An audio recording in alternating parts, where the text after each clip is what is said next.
nous avons préparé pour vous, nous avons cuisiné certains plats avec amour pour tous ceux qui nous regardent, pour nos téléspectateurs, nos auditeurs. Alors, Prisca va présenter ses plats. Prisca, tu présentes le plat, tu présentes également la région. D'accord. Moi, je suis digne fille de la 9e province du Gabon, dans le Wellington. Et j'ai préparé des plats, j'ai fait des plats typiquement wellintémois, disons-le ainsi.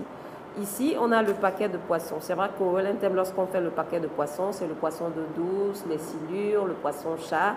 Mais à défaut de silure, je me suis contentée du mâchoiron, un poisson d'eau douce aussi qu'on retrouve sur nos côtes gabonaises. Je l'ai fait en paquet avec de l'oseille, avec du piment vert. J'ai agrémenté d'un peu de sel et de beaucoup d'oignons. Je l'ai d'abord fait cuire à l'étouffée comme ça. En fait, le problème, c'est que je ne sais pas faire le paquet et j'avais pas assez de feuilles en fait. Donc, j'ai d'abord enveloppé pour garder toute la texture du plat. Et après, je l'ai passé au feu de bois pour envelopper un peu toute la saveur, tout le goût du poisson puisqu'il était encore frais. Voilà.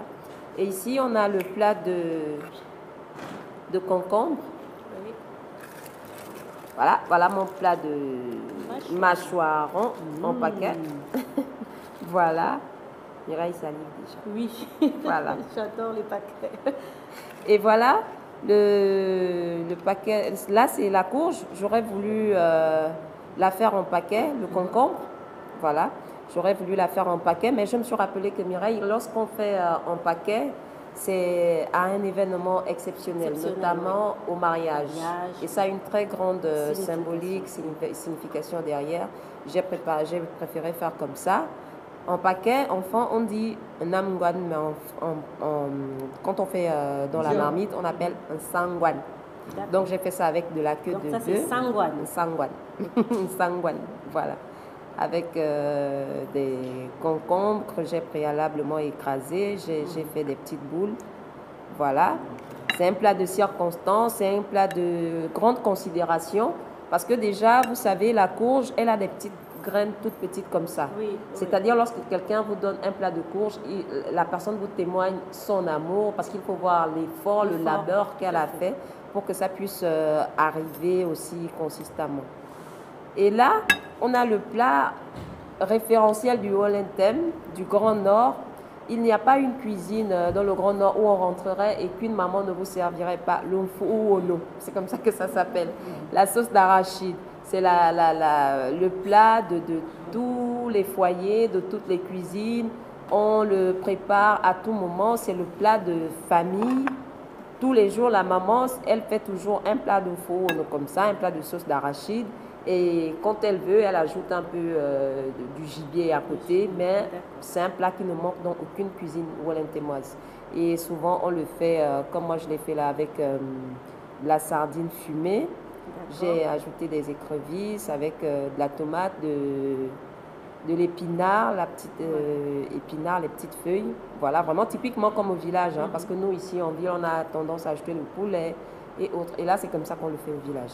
Ça s'accompagne avec du riz blanc. Et pour le paquet de poissons et les courges, j'ai apporté un manioc. Ce manioc, il est fait par mes mamans, il a été fait par mes mamans à Bitam. On sait que tout le monde entend parler du manioc d'Agnizok. Voilà le fameux manioc d'Agnizok.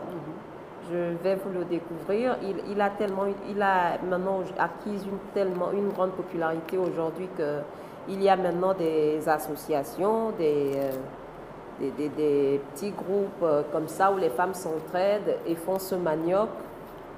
Et surtout aussi pour rendre aussi l'identité culturelle de la province. Lorsque quelqu'un va à Bitam ou dans le nord, même quand on est à Oyem c'est à 75 km de Bitam, mais la personne peut forcément aller chercher le manioc d'Agnizok à Bitam. Voilà. Voilà le manioc d'Agnizok. Ça vient tout droit de Bitam. Voilà. Voilà, mes plats du Nord, il y en a une grande diversité. Hein. On a les feuilles de manioc avec les noix de palme, je ne les ai pas fait ici. On a plusieurs plats. On a le paquet d'arachides avec des herbes odorantes, avec les feuilles du poisson fumé. On a une diversité de plats. On a du gibier là-bas, beaucoup de choses. Et voilà. Moi, je vais vous proposer des plats qu'on trouve dans le sud-est, c'est-à-dire dans le Haut-Togo, mais aussi également dans le Gwe Lolo. Alors, on va commencer par le célèbre Nkumu, comme on dit. Nkumu, ça dépend aussi des appellations parce que dans le Haut-Togo, il y a plusieurs ethnies. Et chaque ethnie a son appellation. Donc là, vous avez l'onkumu, ce sont ces feuilles qu'on coupe très finement. Hein, et il faut avoir la technique pour couper l'onkumu, il faut avoir la technique. C'est vrai, ça ressemble à de l'herbe, mais au départ, ce sont des feuilles qui ont vraiment été coupées finement. Et avec ce nkumu, justement, on réalise pas mal de recettes. Alors, dans le Haut-Togo, vous avez ce qu'on appelle l'onkumu au foula, c'est-à-dire c'est du nkumu avec du sel indigène. Ce sel permet de ramollir le nkumu. Et puis vous avez aussi une préparation un peu plus basique avec juste de l'huile de palme. Alors, huile de palme, sel et poisson fumé ici. Il s'agit de la sardine fumée que vous voyez là. C'est très nourrissant, c'est pas riche. Et ensuite, vous pouvez aussi faire l'onkumu avec la pâte d'arachide ou même pour certains avec du niemboué. Dans certaines traditions, dans le Haut-Togo, on mange le nkumu avec de bonnes chenilles bien croustillantes et on l'accompagne avec le manioc du Haut-Togo, le célèbre manioc qu'on appelle communément le manioc Obamba. Alors dans tous les mariages, je dis bien dans tous les mariages au Gabon, vous trouverez ce manioc, même s'il y a d'autres maniocs, mais vous trouverez ce manioc parce que en fait c'est l'un des plus simples à manger. Il est blanc, il est facile à couper, il n'a pas trop d'odeur. Donc en général, même chez tous les épiciers, c'est lorsque vous demandez du manioc, c'est ce manioc-là que l'on vous sert. Pour ceux qui viennent, pour les touristes, vous irez manger dans un restaurant, ce sera ce manioc qu'on va vous servir. Vous irez acheter des coupés ou des grillades un peu partout dans la ville. C'est avec ce manioc que vous allez le manger. Et il y a également la purée d'atanga. La tanga, le safou, la purée d'atanga. Dans le Haut-Togo, on l'appelle oyaba. C'est ce que vous voyez ici. Alors, cette purée d'atanga, c'est tout simplement les atangas qui sont mis à bouillir. Ensuite, on enlève la peau de l'atanga, on récupère la chair. Et cette chair, ensuite, on met les épices qu'on veut. On peut y mettre du piment, notamment du sel pour certains. On met dans des feuilles et ensuite, c'est posé sur le fumoir. Ce qui est intéressant, c'est que vous pouvez justement donner la forme que vous voulez à votre paquet d'atanga, sous forme de paquet, sous forme de pain comme ça, bien allongé. Vous pouvez le faire pimenter, pas pimenter. Aujourd'hui, avec les nouvelles épices, on peut les mélanger. Ça se mange tout seul comme ça. Ça se mange aussi avec du manioc, avec la banane. Ça se mange à tout moment. Et c'est ça aussi. Et il faut dire aussi que dans le Haut-Togo, je dis bien suivant les ethnies, il y a des manières de manger. Il y a des recettes qui changent. Il y a les feuilles de manioc qu'on appelle ayara. Donc on a les feuilles de manioc. Nous avons le nkumu. Nous avons aussi toutes sortes de gibier. Nous avons des fruits de saison. Beaucoup de fruits très acidulés.